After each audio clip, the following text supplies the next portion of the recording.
Part B, questions 25 to 30. In this part of the test, you'll hear 6 different extracts. In each extract, you'll hear people talking in a different healthcare setting. For questions 25 to 30, choose the answer A, B, or C, which fits best according to what you hear. Now look at question 25. You hear a doctor and a trainee discussing the application of a plaster cast.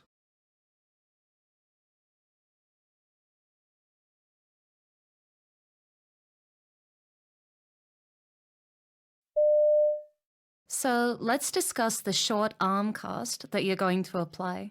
What are the steps? Well, first, I need to examine the area and check the x-rays to see if surgery is needed. For the cast, first I'll apply a stockinette with a hole for the thumb, and then I'll wrap the arm in a web drill for padding.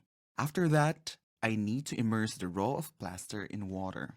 Right. And what should you point out about the plaster?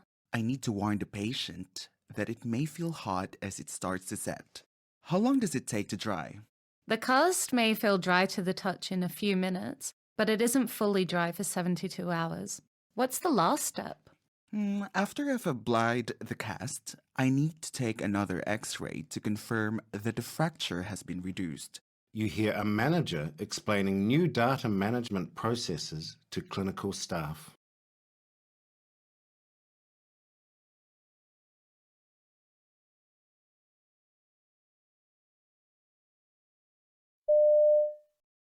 Yes, in the back. You had a question?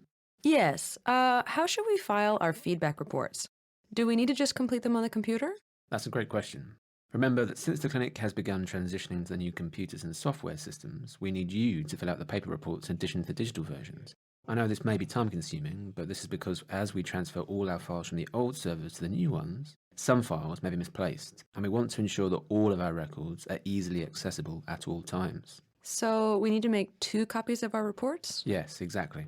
Great. Does anyone else have a question? You hear a presentation about the introduction of a new type of wound dressing.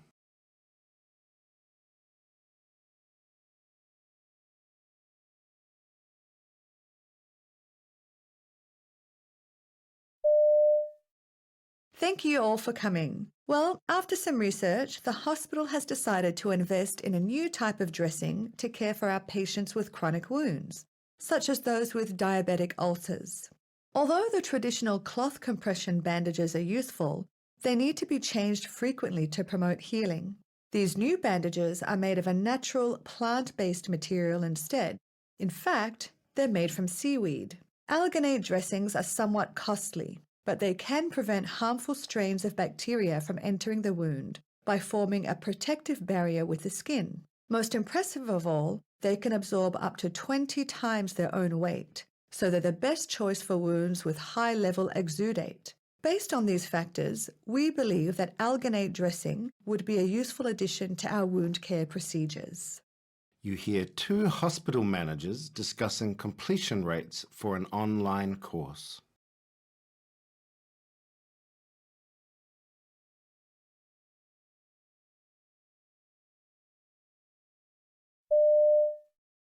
It looks like only around 40% of the staff have completed the online health and safety course so far. Less than half, but the course has to be completed by all staff members by the end of the month. Can we send them a reminder email? We've reminded them by email twice already. I've even phoned a few people. I think we need to bring it up at the general staff meeting next week. That's on Thursday afternoon, right? Will that work with everyone's schedules? It should. All staff members have that time already blocked out. But if anyone can't come, then we can speak to them in person one-on-one. You hear 2 colleagues discussing an online training course.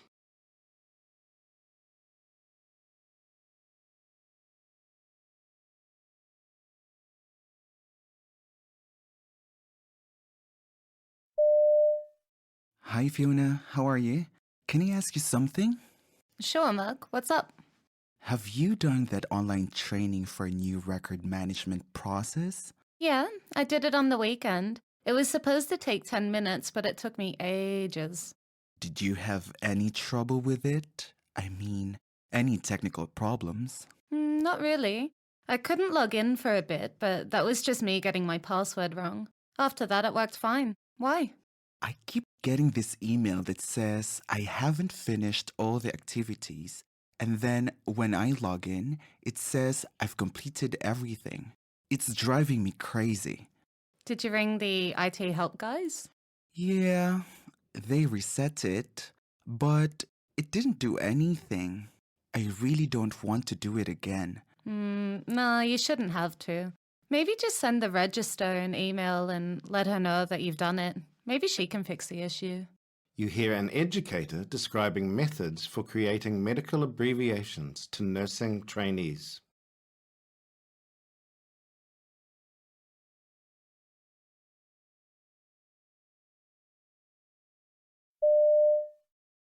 A technical name for the use of first letters is initialing, but I prefer to use the phrase the first letter rule for this method. Abbreviations using the first letter rule commonly identify diseases and diagnostic tests. For example, chronic obstructive pulmonary disease is COPD, or liver function tests are LFTs. In most cases, these letters are pronounced separately as letters, but sometimes key letters or key syllables form the abbreviation. For example, hypertension is abbreviated using HTN, or we see the term atrial fibrillation abbreviated as either AF or AFib. Sometimes the first letters form an easily pronounceable word, an acronym. For example, acquired immune deficiency syndrome becomes AIDS, or severe acute respiratory syndrome becomes SARS. Understanding these principles will help you to more quickly learn the many abbreviations used in local clinical settings. Part C, questions 31 to 42. In this part of the test, you'll hear two different extracts. In each extract, you'll hear health professionals talking about aspects of their work. For questions 31 to 42, choose the answer A, B, or C, which fits best according to what you hear. Now look at Extract 1. You hear an interview with a health administrator called Dr. Marvin Lee, discussing an article about delivering high-quality non-visit care.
Patients are increasingly seeking to have their healthcare needs met without coming into an office, and there's a strong possibility that non-visit care will become the rule rather than the exception.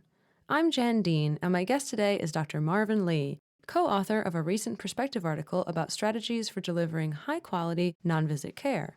So, Dr. Lee, what do you think that the transition to non-visit care systems will look like?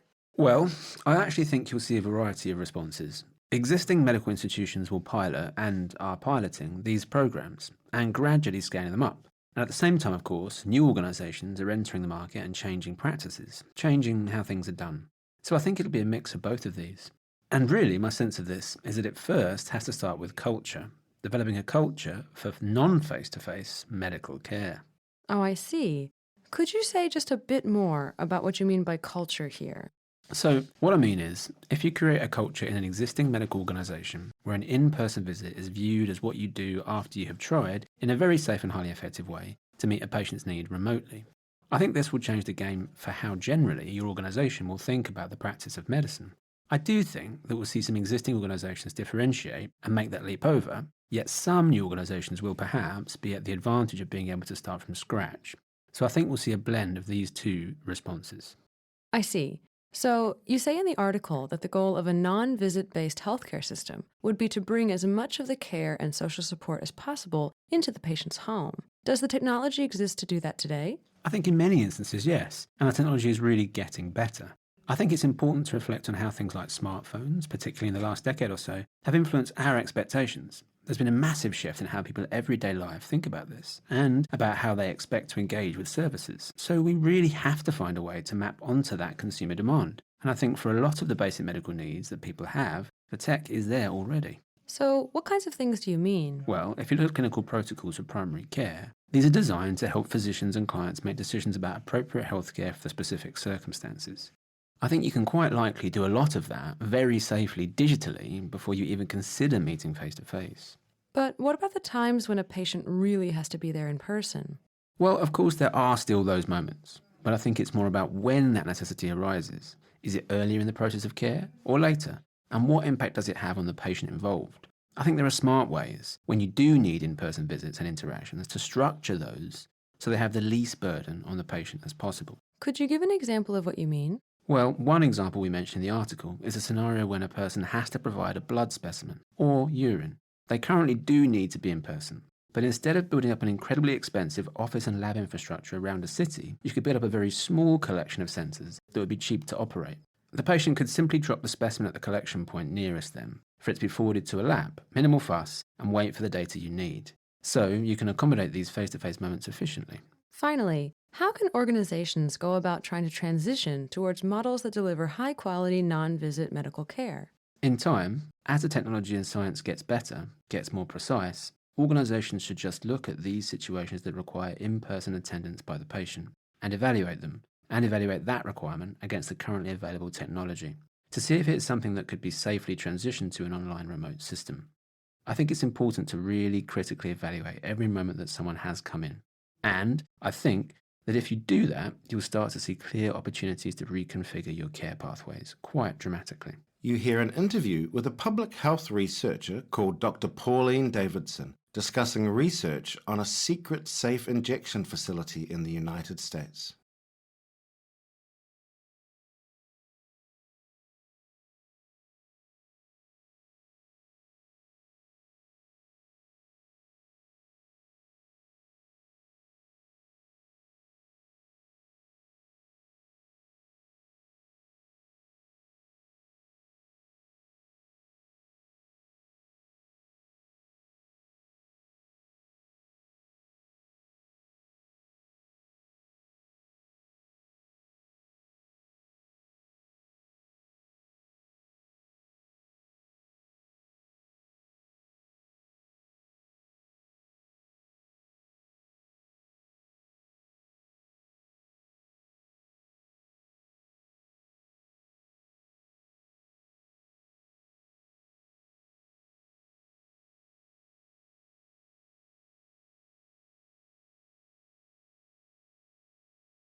Okay, my guest today is Pauline Davidson of the University of California.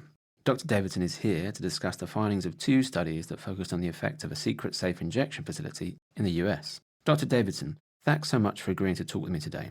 So, what was your big takeaway from your research? One of the things people have said about opening safe injection facilities in the United States is that the US situation is fundamentally different from that of other countries where it's being used successfully. It's an argument that just because it can work in Europe or Australia or Canada doesn't mean that it'll work here. The big takeaway from this research and all the data we have so far is that these kinds of facilities have a similar effect here in the United States as they do elsewhere. They reduce harms associated with drug use, and they reduce social nuisance associated with drug use in the same way they do elsewhere. Basically, anywhere that you have a concentrated street-based drug scene involving a lot of fairly impoverished people using drugs, you get the same set of problems, and the people using drugs have the same set of problems. And these facilities deal with them quite well, whether they're in Vancouver or in Los Angeles and Skid Row, or any other area with a lot of drug use anywhere. So, how did staff get this secret facility going? This is an organization that was providing other services to drug users. They were in this really frustrating situation where they had a lot of people they provided services to who were dying of overdoses. After looking at safe injection rooms and how those work elsewhere in the world, They realized that if they waited for advocacy to legalize these facilities in the United States, all their people would be dead. So, after a good deal of discussion about it, they decided to implement something along these lines. Initially, they started by re-equipping their bathroom, so it was better suited to safe drug consumption. But that had too many logistical problems. They couldn't use the toilets because drug users were in there. They had a spare room available, so they refitted that. They modeled it after the Vancouver facility and opened their doors to a group of their longer-term users, and continued ever since. What actually happens? How do they ensure safety and that kind of thing? Well, it looks pretty much like an ordinary clinic. It's a fairly large room with 5 separate stainless steel injecting stations, and the staff are always in the same room as the clients. People come in, do a check-in on a laptop, sit at an injecting station, and prepare and then use their drugs. Then there's a couch if they want to sit there and wait for the immediate effects of the drug to wear off. The staff are trained to use naloxone and, if necessary, call 911. And since they're in the same room, they observe people injecting, and if they see some injecting practices that are less than ideal from a public health point of view, there's an opportunity to talk about that. So there's a number of benefits to having the staff member in the same room, rather than just overdose prevention. What do users like about the facility? Well, the biggest one that they kept talking about is how they're able to get out of the public eye, take their time, and use in a clean, well-lit space. People talked about using in the public eye and shooting up in a hurry between 2 cabs in the streets. They were very much aware of passers-by, not just because it's illegal. I mean, they're aware of the police, but because they're aware that it's not seen as a nice thing. They're particularly terrified of being seen by someone's children. So being able to get out of the public eye was very much a relief. So there's a serious benefit to their well-being, how they feel about themselves. Did users have any complaints about the facility? Mostly that it wasn't open 24/7. They really liked the space, and they would like it to be open far more often. A couple of them also talked about the problem of how the organization couldn't closely coordinate or do referrals to other agencies because they were trying to keep this all in the down low. Users were quite aware of this. They were saying it would be better if this organization was really closely coupled with a treatment agency, and that handoff could be much better. The staff were also quite bothered by the fact that they had to keep the facility to a fairly small number of people and felt like they had to exclude people with mental health issues because they felt like including them would be more likely to lead to disclosure to third parties. So the organization couldn't serve a number of people who were likely at a higher need.